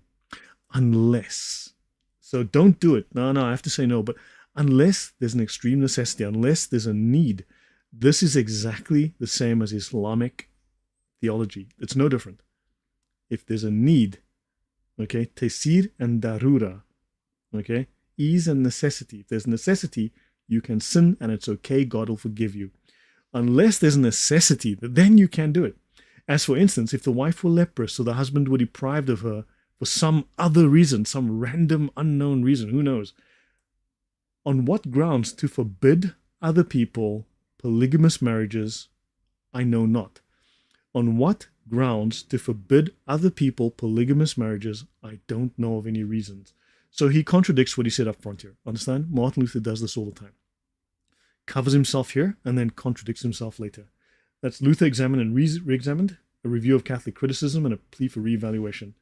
Rightio, so I cannot, on what grounds to forbid other people such marriages, I know not. Can't think of a reason why you shouldn't have Muslim marriages. I'm just going to skip forward a bit quickly. I'm just going to skip forward a little bit. I'm on 53. Just give me a sec. I'm just going to jump through some things here. Just want to come to this. Just want to show one thing that Martin Luther says that I think would be interesting to you. See, to Luther, it was clear there was no possibility of questioning the validity of Catherine's marriage. So he gave this guy permission to marry another woman, right? To marry two women. So Luther pointed out to the king a loophole. So that's what Luther did. Now, he mentions, now there's something else. Yeah, this is going to be way too long. Now, Luther does write in his own works, okay? Preface and afterward to Brother Richard. A pious Christian indeed, even an honorable pagan, should be provoked by this, that there is no decency or estate of marriage among the Mohammedans, but only a life of free fornication. For anyone who, in accordance with Muhammad's law, takes as many wives as he wants, right, divorces them again and takes them back again as often as he wishes, or sells them, is no husband, but a genuine pimp or a whoremonger, right? So, yeah, and then, of course, Luther goes on and permits exactly that to happen. And it's actually a crazy story. Now, the notes that I have here is actually just a very short section of it. I'd like to break it out as a separate discussion, how Martin Luther actually permitted and lied about teaching polygamy, permitting polygamy and lying about it. Here we've got Kyle Truman, who can't spell his own name. There is no law of God against having more than one wife or concubines. You must just be able to provide food, clothing, and sex to each of them. Maybe he's a Muslim, hell, I don't know. Right? So now, of course, you can go to Luther on Bigamy and Polygamy, Concordia Theological Journal. Okay, so that's something I would recommend you read if you have the opportunity. So you can read this. I'll just drop this in the chat and you can read up. I have a video on this topic on Martin Luther and polygamy on my channel. So the Concordia Theological Journal, but let's just say Martin Luther allows you to marry multiple wives. Here's the video. If you want to go to this video, it's on my channel. Let me just do this. I'll show you guys this one. This is on my channel, Martin Luther and Polygamy. That's on my channel. So you're welcome to read that or look for that on my channel. And then, of course, now he says, if you divorce your wife for any reason other than that she commits fornication and you marry another, okay, you commit adultery. I believe that's the whole Christian view, right? Now, I'll end on this slide. I think I've gone long enough. So, yeah, I've gone long enough. So, I'll end on this slide. This is Philip of Hesse and a portrait by Heinrich Giesel. And so he gives counsel to Philip of Hesse because Philip of Hesse protected him and gave him financial support, political and military support so that he wouldn't be killed and so that he could go on. He protected his Reformation, basically. So he said that bigamy, although it had biblical precedent and seemed preferable to divorce, was contrary to one of the fundamental orders of creation. Fine and well. Yet, said they, if Philip could not change his life, it would be better for him to have a second marriage than to persist in his philandering with other women. So the second marriage should be kept secret. So Martin Luther and Melanchthon and all of these great theologians, and Bucer and others that are famous Protestant theologians who defied the evil, disgusting Catholic Church, they said to this guy, well, since you're giving us money and since you're powerful and since we're willing to sell our souls as political propagandists to help you because you're doing us a favor, we'll do you a favor. We'll marry you. We'll give you the marriage. You can have 2 wives, but shh, don't tell anybody. Keep it secret. So it should be kept hidden under the pretext that Mistress Margaret was a concubine. So you can just sleep around. You can just tell everyone you're sleeping around. That's good Christian behavior. Thus, Philip of Hesse married Margaret van der Sale in a secret ceremony attended by Bucer and Melanchthon, because Martin Luther didn't want to be associated with that, right? But he did advise it. He did allow it. And Melanchthon's his best buddy, right? His BFF. Luther prescribed, so when a storm of protest broke through the Holy Roman Empire, Luther prescribed telling a big, fat lie. So Luther apparently recommends that the Philip of Hesse, this Prince Philip of Hesse or whatever, should tell a big, fat lie. No, I didn't get married twice. And Philip repudiated that advice, declaring that lying was against his principles, although marrying 2 women wasn't. It says here, it did not take a soothsayer to divine the ominous prospects for German Protestantism. Luther himself died on February 18, 1546, after years of poor health and disillusionment that the Reformation would actually transform individuals and society. If we go further, we'll discuss how Martin Luther actually stated that people's morality got worse. People's behavior became worse. People were more immoral and more violent after the Reformation than they were before. They were less godly and more, I don't know, devilish, I guess. So, yeah. So, yeah, that's... Now, Martin Luther does say, before I would approve of such a divorce, I would rather permit the king to marry still another woman, and to have, according to the examples of the patriarchs and kings, 2 women or queens at the same time. Now, we've looked at multiple different interpretations of Luther by various scholars, many of them very defensive of him, very protective of him, written to whitewash the story. But when you look at Martin Luther's own words, we can see here, Martin Luther says, yeah, look, you want 2 wives, knock yourself out. And that's in Luther's Works, volume 50. So guys, I'll stop here on slide number 55. I didn't get as far as I was hoping, but I've done plenty, I hope. I'm sure I've upset many people. These are the facts. And this is everyone's going, well, Lloyd, why aren't you talking about the nice things he did? Because everyone else has done that already. That's been done for decades. That's been done for centuries, and it's been lied about. These are the facts that aren't so pretty that those guys forgot. Your Sunday school teacher forgot to tell you. Your priest kind of just didn't fill you in on this. Your theologian, historian, your professor. And there's a lot more. There's a lot more where this is coming from. So, yeah. So now we've got the guy who drank pig poo, ate horse poo, and said it was okay to marry multiple women and all sorts of other fun things, and kill the disabled because they're evil. So yeah, guys, that is my discussion tonight. I might do another one tomorrow or the next day.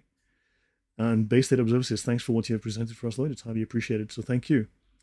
OATX says, well, that comment does not surprise me, as both Josephus and Justin Martyr state Jews allowed polygamy in their time. It sounds like someone that read the wiki showed the section on Jewish view. Yeah. It's just your boy Jay. Thanks, Lloyd. Who cares about the nice things? It's about the absolute truth. And yeah, I think we can all make a much more informed decision about Martin Luther's morality and his adherence to Christian doctrine on the basis of knowing these facts and his own words, seeing him right in his own words. And there's a lot more. I'm summarizing this. There's a lot more to discuss. I can't do the whole book, so I'm just taking sections of each. And I know someone's going to say you're cherry picking hundreds and hundreds of facts. Yeah, I've had to go through dozens and dozens of books. So guys, thank you. There's a Lutheran reformer named Pooper. He was pretty popular as Luther. Is that even true? So guys, yeah, for those I offended, too bad. I mean, these are the facts. I've read so much of this man, I have come to utterly disrespect him. He was disgusting. He was evil. Martin Luther was a political hack. He was evil. Fun fact, in Germany, there's an expression called Lutherich Katte, basically a massive turd, literally. Yeah, yeah. Having more than one wife could harm. So yeah, it's just plain wrong. So yeah, Philip Melanchthon and Martin Luther look like Beavis and Butthead, certainly. In addition to the Augsburgian faith, the evangelical faith, and the evangelical Catholic, they call themselves the Poo Churchians. So yeah, it's a lot of poo going on there. Yeah. Justy Boy J says, I have a question though. How did Rastafari develop? There's also, I have no idea. I don't have a clue. You might as well ask me how fast UFOs go. Um, yeah.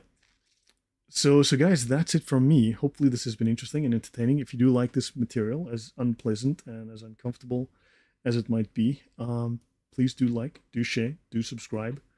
Let others know about this. And yeah, hopefully you can overcome your disinclination to listen to this. Hopefully you can actually look past the propaganda, and hopefully you can realize that even the best of theologians can be misinformed or deliberately or maybe unintentionally spreading lies, propaganda. And yeah, so that's it from me, guys. Yes, political expediency and favor created a bogus theological justification for sinful behavior. Yes, he did. We will discuss that. I'll get into that as well. But that is, he sold out. He sold out. Mutaga Awese says, fantastische navorsing. Baie dankie. Baie dankie. Ja nee, dis baie op my kanaal as jy wil kyk. Ja, dis nou die miskien 5de episode van hierdie werk van Luther. So yeah, she says fantastic research. So thank you. Luther, yeah. That's a really nice one. I like that. Luther. Luther. So guys, thank you all very much. Good night. Thank you for the support, for the donations. Much appreciated. I could not have done this without you. You've given me the ability to buy the materials that I needed, the books, the research materials, and the software and all of those things. And I'll try and come back maybe tomorrow. It hurts my throat to speak, but yeah. So guys, take care, and I'll catch you in the comments. And thanks all. Have a good evening. And share the information. Tell people about it, and hopefully the truth will get out there. Take care.